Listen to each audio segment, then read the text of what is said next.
Bharatiya Janata party Punjab, Uttar Pradesh और अन्य राज्यों में हार का मुंह सामने देखकर अब ऐसे हथकंडे अपनाने लगी है जिससे न तो प्रधानमंत्री जी के पद की शोभा बढ़ती और ना ही हमारे प्रजातंत्र की। आज जब पंजाब में भीड़ जमा नहीं हुई, कुर्सियां खाली पड़ी थी, तो प्रधानमंत्री जी ने आखिर में इंतजार कर अपनी रैली कैंसिल कर दी। अब अगर भारतीय जनता पार्टी के लोग राजस्थान से, हरियाणा से, पंजाब से भीड़ नहीं जुटा पाए क्योंकि भारी विरोध किसान वर्ग में, आम जनमानस में महंगाई और किसानों के साथ जो सोतेरा व्यवहार किया जा रहा है उसको लेकर है भाजपा के विरुद्ध, तो अब उल जलूल बातें की जा रही हैं। आज जेपी नड्डा जी ने, एक और सम्मानित केंद्रीय मंत्री महोदया ने बहुत सारी बेतुकी और बचकाना बातें कह दी। कुछ तथ्य इसलिए हम आपके समक्ष रखना चाहेंगे। प्रधानमंत्री जी को आज फिरोजपुर में, पंजाब में रैली करनी, बाकायदा 10,000 के करीब पुलिस पर्सनल, आप सोच सकते हैं 10,000 पुलिस पर्सनल प्रधानमंत्री की इस रैली के लिए लगाए गए थे। इसके अलावा पूरा रूट जो था प्रधानमंत्री जी का, वो एसपीजी, केंद्रीय सिक्योरिटी एजेंसी, पंजाब पुलिस और यहां तक कि हरियाणा पुलिस को भी डिप्लॉय किया गया था। प्रधानमंत्री जी को भटिंडा से फिरोजपुर तक हेलीकॉप्टर से जाना था। उनका कभी भी सड़क मार्ग से जाने का कोई रूट निश्चित नहीं था। जब प्रधानमंत्री जी भटिंडा आए तो उन्होंने देखा कि रैली में भीड़ नहीं है। शायद भाजपा और मोदी जी ये स्वीकार नहीं कर सकते कि लोग उन्हें सुनने ना आए, और इसलिए उन्होंने हुसैनी वाला, जो हमारा शहीद स्मारक है, और उसके बाद रैली स्थल तक सड़क मार्ग से आखिरी मिनट पे, लास्ट मिनट पे जाने का निर्णय किया। प्रधानमंत्री निर्णय कर लें तो उसमें कोई व्यक्ति इफ और बट कर ही नहीं सकता। अब प्रधानमंत्री जब सड़क मार्ग से जा रहे थे तो आनन फानन में रूट लगाया गया, क्योंकि सारे सिक्योरिटी पर्सनल तो प्रधानमंत्री की रैली के लिए लगाए गए। वहां रास्ते में कुछ किसान साथियों ने विरोध किया।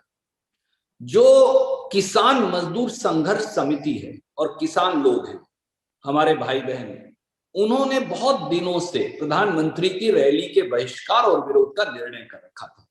बाकायदा गजेंद्र शेखावत जी, जो पंजाब के प्रभारी भी हैं, केंद्रीय रहे थे, जब प्रधानमंत्री जी का कारकेड बाय रोड गुजरना था तो कुछ किसानों के लोग सड़क पर आ गए। इसलिए प्रधानमंत्री जी को 15 मिनट तक रुकना पड़ा।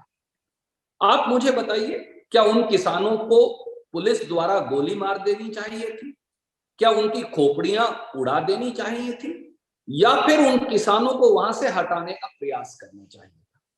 मुश्किल से 15 मिनट प्रधानमंत्री जी रुके होंगे। उनको बहाना मिल गया कि अब क्योंकि रैली में तो एक आदमी है नहीं, वहां तो अमरिंदर सिंह जी बैठे हैं, जो 10,000 के करीब सिक्योरिटी पर्सनल है वो बैठे हैं, और 2-4-5 हजार बीजेपी के लोग बैठे हैं, इसलिए रैली में अब कोई है नहीं, तो वो वापिस चले गए। हमारा ये अनुरोध है हाथ जोड़कर प्रधानमंत्री जी से भी, भाजपा के नेताओं से भी, पंजाब में आपका भी उतना हिस्सा जितना हमारा है, ये देश हम सबका है, आइए रैली करिए। परंतु जब भीड़ ना जुटा पाए रैली में, तो बहाना बनाकर वहां की कांग्रेस की सरकार पर दोष मत मढ़िए। ये अनुचित है, प्रजातंत्र में ये सही नहीं। और इस रैली का इस्तेमाल यूपी के हारे हुए चुनाव में इस्तेमाल करने की कोशिश मत करिए। प्रधानमंत्री सबके हैं। प्रधानमंत्री की सुरक्षा जो है हमारे लिए भी महत्वपूर्ण है। हमने 2-2 प्रधानमंत्री इस देश को कुर्बान किए हैं, श्रीमती इंदिरा गांधी और श्री राजीव गांधी। हमें मालूम है कि सुरक्षा क्या होती है, और हमारे प्रधानमंत्रियों ने, कांग्रेस पार्टी ने हमेशा ये सुनिश्चित किया है कि उनके लिए देश सबसे बड़ा है। प्रधानमंत्री का पद इतना बड़ा है कि उसके सामने राजनीति सामने आ ही नहीं सकती। जिस प्रकार की आपत्तिजनक शब्दावली का इस्तेमाल भाजपा की केंद्रीय मंत्री कर रही हैं और भाजपा के राष्ट्रीय अध्यक्ष कर रहे हैं, इसकी हम भर्त्सना करते हैं, इसे हम कंडेम करते हैं। राजनीति राजनीति की जगह होनी चाहिए। प्रधानमंत्री के पद को राजनीति के अंदर घसीटना अनुचित है। प्रधानमंत्री की सुरक्षा पूरी तरह से पंजाब सरकार ने की, 10,000 सिक्योरिटी पर्सनल लगाए गए। अगर प्रधानमंत्री अपनी मनमर्जी से रूट बदलते हैं तो उसके लिए उन्होंने हुसैनी वाला जो हमारा शहीद स्मारक है और उसके बाद रैली स्थल तक सड़क मार्ग से आखिरी मिनट पे, लास्ट मिनट पे जाने का निर्णय किया।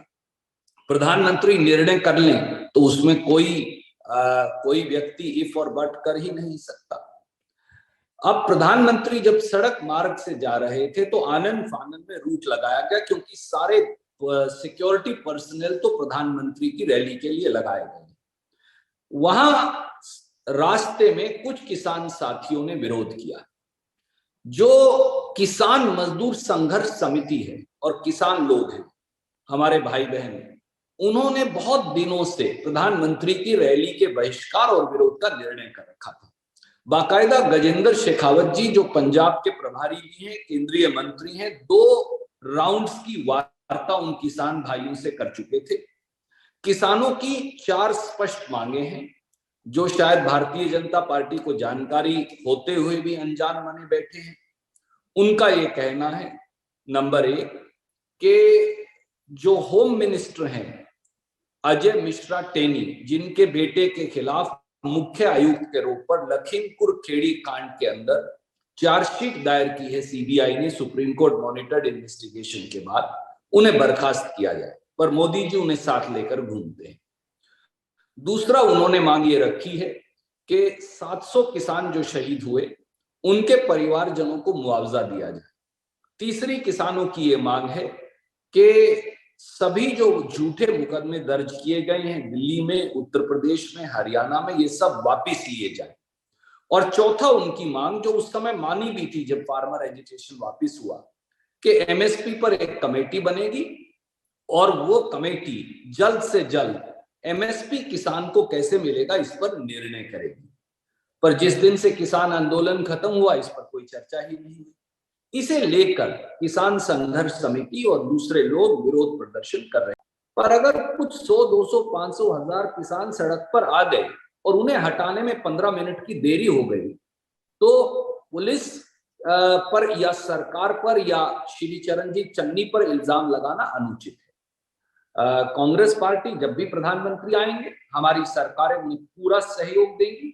इस प्रकार की हारी हुई भारतीय जनता पार्टी, जिसका 0 जनाधार है पंजाब के अंदर और जो शायद 1 सीट भी ना ला पाए, इस प्रकार की उलझलूल बातें करके वो जानबूझकर प्रधानमंत्री के पद की गरिमा को भी दूषित कर रहे हैं। रैली में आदमी आप नहीं ला पा रहे, जनादेश आपके पास नहीं है, भीड़ आप जुटा नहीं पा रहे, लोग आपके विरोधी हैं, किसान आपसे उत्तेजित है, किसान की मांग आप मान नहीं रहे और इल्जाम आप कांग्रेस पर लगा रहे हैं। इसलिए अपनी कमियों का ठीकरा कांग्रेस पर फोड़ना बंद कीजिए। कोई प्रश्न आप पूछना चाहें तो